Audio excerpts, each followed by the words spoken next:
Assalamu alaikum wa rahmatullahi wa barakatuh, and welcome back to questions and answers. We are already in the second session. We took a call in the first session, a conversation that we had with our dear brother, kind of amalgamated it into the topic of today, which I am focusing on in particular is adoption. Why am I talking about adoption? It seems a bit random, because it's adoption week next week. So it's a good topic to talk about.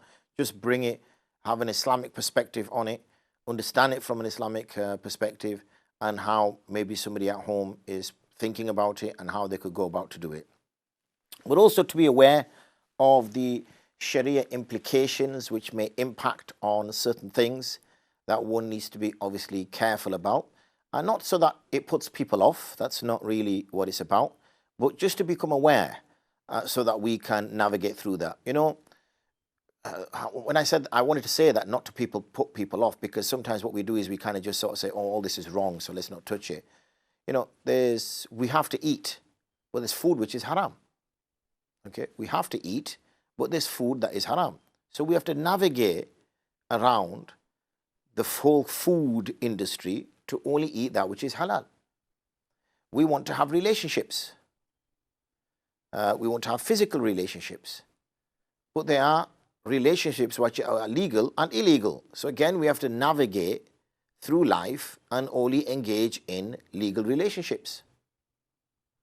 So that's in everything: trade, business, transactions, purchases, you know, viewing, listening, every sphere of human activity, there will be a halal version and a haram version. Simple as that. That will exist. Unless it's a thing which is haram in itself. Then when the thing is haram in itself, like, I don't know, khinzir for instance, then there's no kind of halal version. But that's a very specific animal. It's a food. It's also, its skin is used as a material. So the skin, in terms of material, there's so many other types of materials. In terms of as a food, there are so many other types of food. And if we ever get to that stage, which I very much doubt, that we start using organs made by pigs, because they are very similar to humans in terms of putting them into our bodies, then I guess, you know, you and I won't probably be alive at that stage anyway. But I guess the manufacturing of organs in the laboratory may be not too far off then anyway, if people do go and invest into that kind of area. So there's always a halal and haram. So similarly with fostering and adoption, there's always going to be aspects which are haram and aspects which are clearly halal. And it's a case of navigating through that. And some of the ones I touched upon just before the break. I also wanted to talk, as I said, before we took the break, that there's so many benefits of that. Remember, these are vulnerable. These are, you know, they are akin to yatim, orphans. An orphan, by the technical definition in the books of fiqh, is somebody whose father has passed away before they reach the age of bulugh.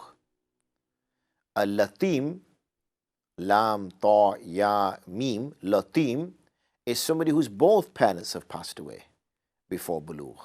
So a latim is higher in need than a yatim is. But the yatim is mentioned more because it regularly happens. Okay, it regularly happens that, you know, children become orphans, and because their fathers died. When the child loses a mother, then usually the man remarries, and so that there's somebody overlooking the child for the, you know, nurturing and the love aspect. So that normally isn't the case. So, you know, yatim, why is a person called a yatim? He loses a father. So yeah, what's the essence of losing the father? Well, the father is the one who is providing support, the one who is providing financial support, the one who is providing maintenance, the one who is providing some kind of protection for the family, caring for the family. That's the role usually that the father plays, earning for the family, usually the breadwinner for the family, and that's his responsibility. When he's gone out the way, especially if the woman has got other children, it becomes very difficult for her now to maintain both roles. And what usually happens in the absent father, then obviously, you know, we get trouble and strife. You know, there's enough literature out there which discusses absent father and how that impacts on young people. and how they unfortunately then end up in a life of crime, or end up not really engaging with society because they lack this role model. This is especially for young males, the absence of a male figure in their lives and how that has an impact on them. So returning back to our definition of then yatim, then there are others who are vulnerable like yatims, okay? And we hope from Allah that there will be a reward for them who look after these vulnerable people like there would be if somebody looked after a yatim. And we know there's so many, ana wa kafilul yatim, the Prophet ﷺ said that me and the one who looks after the orphan will be like this on the Day of Judgment, meaning that we will be so close to each other. So, the Prophet ﷺ was a yatim himself. There's talk about caring, rubbing the head of a yatim. So many narrations which speak about positively about looking after orphans, looking after, and by extension, not within the literature, but by extension, also we can include those who are vulnerable children, those who don't have anybody to look after them because, for example, they've come from Syria, say, or they've come from Afghanistan, and their parents haven't made it with them. Their parents may be alive in those countries. They may have died. There's no knowledge of who the child's parents are. This child was just found, or the child was just brought over by someone in an emergency, and and now to trace his parents or her parents is near impossible. So they're not technically orphans, but they come under the broad umbrella of that same understanding of the fact that it's this situation that they're all under.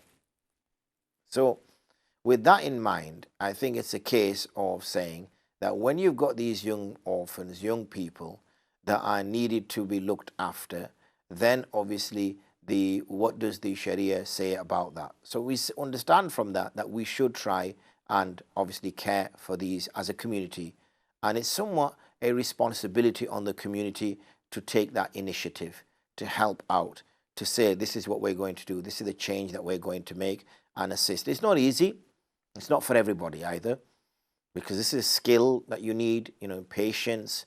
There's a lot of kind of loops that you have to get through, lots of hurdles that you have to jump over to go through the process in order to eventually be able to be accepted as an adopting parents or even fostering parents. But the reward is there as well, based on the extension of application on the term of yatim and orphan, which the Prophet ﷺ speaks in detail about. So, but as I said, it is a long process. There is obviously information that you need to be made aware of. I did say it's National Adoption Week next week, so it's a time if you are interested to engage with that. There are places, I know, as for example, My Foster Family here in Bradford, but you can also search for it. They have a website. They give enough support and help.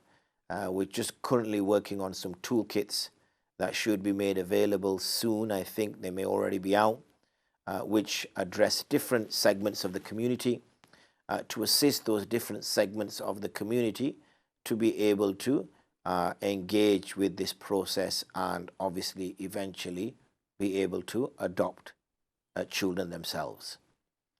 So that's the balance to strike that I spoke about. The fact that we are encouraged to look after the vulnerable.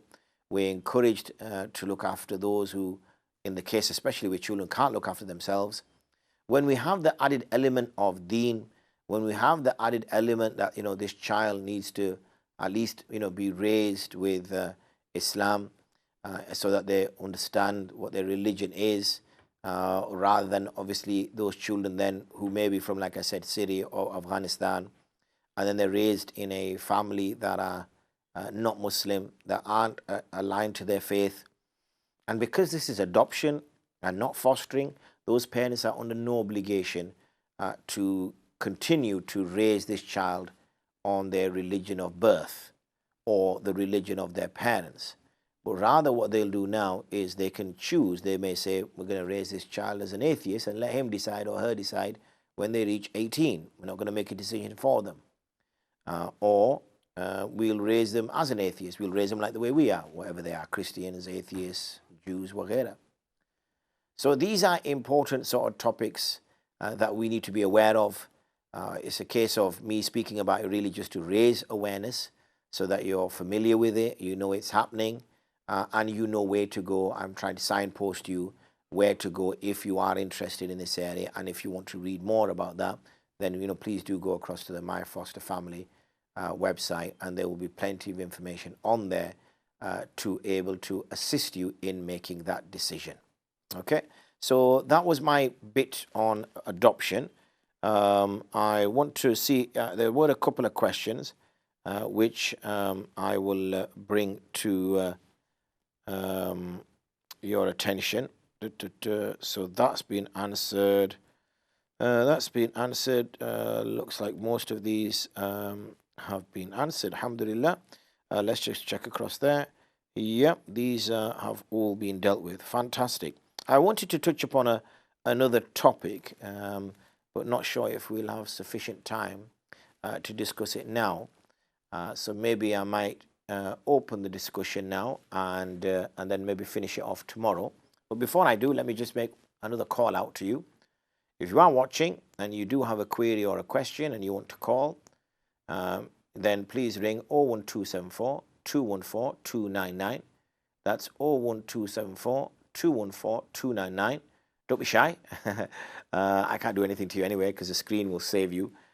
Please do call in. And just on that note, we've been told that there's a caller waiting. Assalamu alaikum wa rahmatullahi wa barakatuh, dear caller. Wa alaikum salam. It's me back again. I'm never too shy. Oh no, you're definitely not shy. Well, I used to be. That's put a thought in my head. Is it good to be an introvert or an extrovert in Islam? Mashallah. It's good to be. I was gonna ask you a different question, but as soon as you said that, my mind wanders, and as soon as you see, I relate to the topic wherever somebody is talking about, and I forget what I was supposed to ask. I was going to ask you about namaz and things like that, and only yesterday I saw a program. A 14-year-old,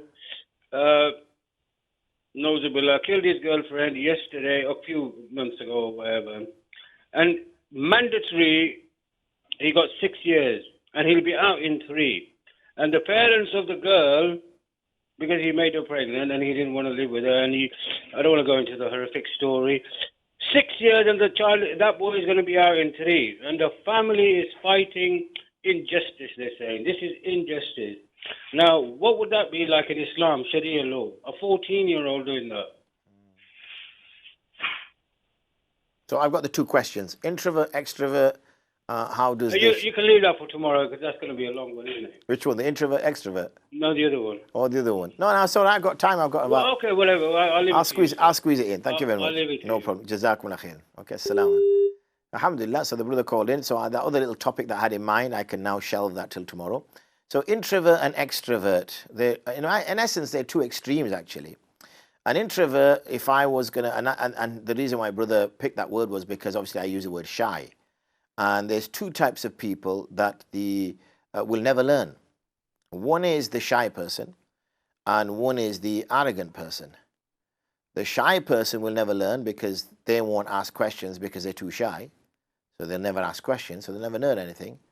And the arrogant person won't ever ask questions because he thinks he knows it all. So you'll have these two extremes where they will never ask questions. So they will never learn.